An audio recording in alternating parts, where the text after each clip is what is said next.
Daily. Taste the Daily. கொடைக்கானலில் Coaker's walk பகுதியில் மலை முகடுகளுக்கு இடையே செக்க சிவந்த வானத்துடன் கடல் அலையைப் போல மேகமூட்டங்கள் ரம்மியமாக காட்சியளிக்கின்றது.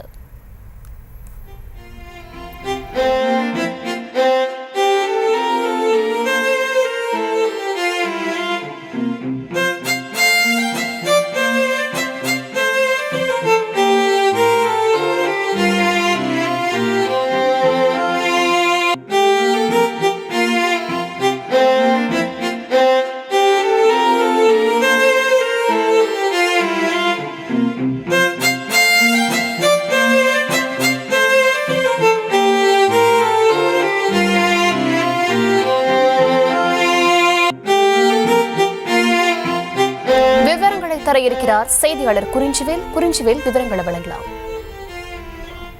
வணக்கம் தர்ஷினி. மழையை இளவரசியான கொடைக்கானல் மலைப்பகுதிகளில் கடந்த சில தினங்களாக பனியின் தாக்கம் அதிகரித்து காணப்படுகிறது. இதன் காரணமாக பல்வேறு பகுதிகளில் குளிர்ச்சியான சூழ்நிலை நிலவி வருகிறது. இந்த நிலையில் கொடைக்கானல் இருக்கக்கூடிய முக்கிய சுற்றுலாத்தலமான கோக்கஸ் வாக் பகுதியிலிருந்து எதிரே தென்படக்கூடிய பசுமையான மலை முகடுகளில் கடல் அலையைப் போல வெண்பனி மூட்டம் படர்ந்து கிடந்த காட்சியானது கண்களுக்கு விருந்தளிக்கும் வகையில் அமைந்துள்ளது. மேலும் காலை நேரத்தில் சூரிய உதயத்தின் பொழுது செக்கச்சிவந்த வானத்துடன் காணப்பட்ட இந்த வெண்பனி மேக மூட்டங்கள் காண்போரை வெகுவாக கவர்ந்து வருகிறது. இதனை இந்த பகுதியிலிருந்து காண வந்த சுற்றுலா பயணிகள் மற்றும் செல்ஃபி மற்றும் புகைப்படம் எடுத்து மகிழ்ந்து வருகின்றனர். மேலும் பசுமையான காலை நேரத்தில் மலைமுகங்களை முழுவதும் மறைத்த இந்த பனிமூட்டம் கூட்டமானது கடல் அலையை போல காட்சியளிப்பதால் பலரையும் கவர்ந்துள்ளதும் குறிப்பிடத்தக்கது. தர்ஷினி, விவரங்களுக்கு நன்றி குறிஞ்சிவேல்.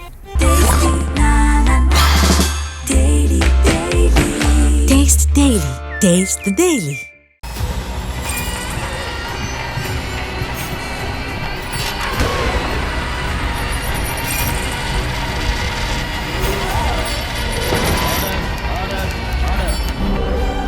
நிகழ்தகவு குற்றங்களின் மறுபரிமாணம் நாள்தோறும் இரவு 10 மணிக்கு இணைந்திருங்கள் நமது நியூஸ் தமிழ் தொலைக்காட்சியோடு.